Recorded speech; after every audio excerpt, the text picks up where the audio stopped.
짱으로 승부입니다. 유대인 이야기로 세계 경제사에 대해서 함께 공부하겠습니다. 이번 시간에는 민간기구인 미국의 연방준비은행에 대해서 살펴볼게요. 공황과 재정 실패를 겪으면서 미국은 절실하게 안정을 추구했어요. 1907년에 금융공황으로 사람들은요, 중앙은행이 필요하다고 느꼈어요. 은행가들 사이에 강력한 중앙은행, 그러니까 발권은행이 필요하다는 그 공감대가 형성되었어요. 1907년 의회에 국가금융위원회가 신설이 되었고요. 위원장으로 넬슨 올들리치 상원의원을 선출했어요. 넬슨 올들리치는 부유한 은행 가문의 출신이에요. 은행가들로 구성된 위원회는 민간 중앙은행인 연방준비은행 설립을 준비했어요. 그 뒤에 1910년 11월 모건의 별장이 있는 조지아주 연안의 휴양지 지킬섬에서 비밀회의가 열렸어요. 올들리치가 모임을 주최하긴 했지만 실제로 자리를 준비한 사람은 폴 와버그라고 하는 독일계 유대인이었어요. 폴 와버그는 로스차일드 가이의 금융업체인 쿤로브의 공동 경영자이면서 중앙은행 제도에 대해서 전문가였어요. 10일간의 회의 끝에 연방준비은행법 초안이 마련되었어요. 재미있는 것은요, 법안을 입법부에서 만든 것이 아니라 유대인들이 주도해서 만들었다는 점이었어요. 주로 모건, 록펠러, 로스차일드 3대 금융 가문이 주축이 되었어요. 이 중에서도 로스차일드 가문의 대리인인 폴 와버그가 주도했어요. 중앙은행이 주는 부정적인 이미지를 없애기 위해서 연방준비 시스템이라는 용어를 사용했어요. 민영으로 100% 설계했기 때문에 정부의 끈을 원천적으로 차단할 수가 있었어요. 의회는 이 연방준비위원회 제도에 대한 법안을 1913년 12월 크리스마스 이틀 전에 통과시켰어요. 월가 금융 세력들에게 적대적인 의원들이 크리스마스 휴가를 떠난 틈을 이용해서 기습상정해서 처리한 것이었어요. 무자본 특수법인인 우리나라의 한국은행과는 다르게 연준은 자본금이 있는 주식회사예요. 이 지분은 민간은행들이 나누어 갖고 있는데요. 12개의 지역준비은행 산하에 다시 25개의 지점을 두었고요. 1000개의 은행과 연계한 방대한 조직으로 구성되었어요.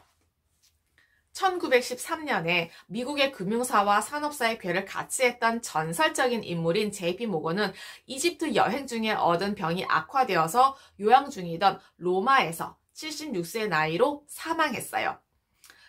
JP 모건이 보유한 기업군에 비해서 남긴 유산은 너무나 적었다고 해요. 많은 이야기가 떠돌았는데요. 그의 소유로 알려진 재산 가운데 19%만이 그의 재산이었다고 해요. 결국 로스차일드 가문의 대리인이 아니었느냐라는 이야기도 있었어요. 런던 모건 상사에서 금융 수업을 받고 있었던 아들 잭 모건은요, 급하게 귀국해서 JP 모건 상사의 새 주인이 되었어요. 잭 모건이 사업을 물려받은 다음 해 1914년에 제1차 세계대전이 일어났어요. 자본가들에게 위기는 곧 기회잖아요. 잭 모건도 선친 못지않은 동물적인 감각을 소유하고 있었어요. 잭 모건도 1차 세계대전을 축제의 기회로 삼았어요. 전쟁 초기 미국은 직접 참여하지는 않았어요. 대신 후방 기지를 담당해서 무기 공급을 맡았죠. 발등에 불이 떨어진 영국 정부는 1915년 초에 월가에서 가장 영향력 있는 JP 모건 상사를 전시자금 조달과 무기 매입의 대리인으로 지정했어요. 잭 모건은 남북전쟁 때부터 무기 공급 사업을 같이 했던 미국 최대의 화학 독점 기업인 듀폰과 손을 잡았어요.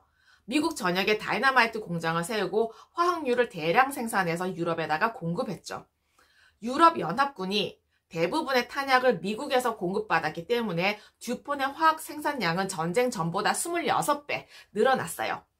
당시 영국과 프랑스 연합국은요, 전쟁을 치르고 있었기 때문에 자체적으로 전쟁 비용을 조달할 방법이 없었어요. 이 전시자금 조달을 자처하고 나선 사람이 바로 잭 모건이었어요. 잭 모건은 영국 정부가 가지고 있었던 미국 채권을 월가에서 팔아주었어요. 30억 달러가 넘는 엄청난 자금이었어요. 이 과정에서 잭 모건은 엄청난 수익을 올릴 수가 있었어요. 이것을 계기로 미국과 영국은 채무국 관계가 역전되었어요. 연합국의 무기 매입 대리인이기도 했던 잭 모건은 이 기간에 듀폰 등에서 사들인 군수물자 30억 달러치를 연합국에 공급했어요. JP모건사는 이 과정에서 동업자인 듀폰사와 그 계열사였던 US 스틸에서 각종 군수물자를 독점 가격으로 비싸게 사들여서 이중 삼중의 부를 쌓을 수가 있었습니다. 전쟁 과정에서 큰 이익을 올린 JP모건 상사는요, 전쟁 후에 유럽 재건 사업을 위해서 총 100억 달러 이상을 대출해 주었어요. 1차 대전이 끝난 후에 미국의 산업은 기록적으로 발전했어요. 무역 흑자 규모도 천문학적으로 늘어났죠. 반면에 유럽은 전쟁의 참화로 폐허가 되었어요. 다급하게 재건에 필요한 자금을 빌려야 하는 처지가 되었어요. 유럽 각국의 정부와 지방정부 그리고 기업들이 월스트리트로 몰려들었어요. 반면에 영국은요, 전후 자본 부족을 해결하기 위해서 자본 유출을 못하도록 규제했어요. 이제 런던의 더 시티는 과거의 위상을 뉴욕에 넘겨주지 않을 수가 없었습니다. 어떠셨나요? 과거의 지혜와 지식을 통해서 현재와 미래의 삶이 좀 더 의미 있고 풍성해지시길 기원합니다. 감사합니다.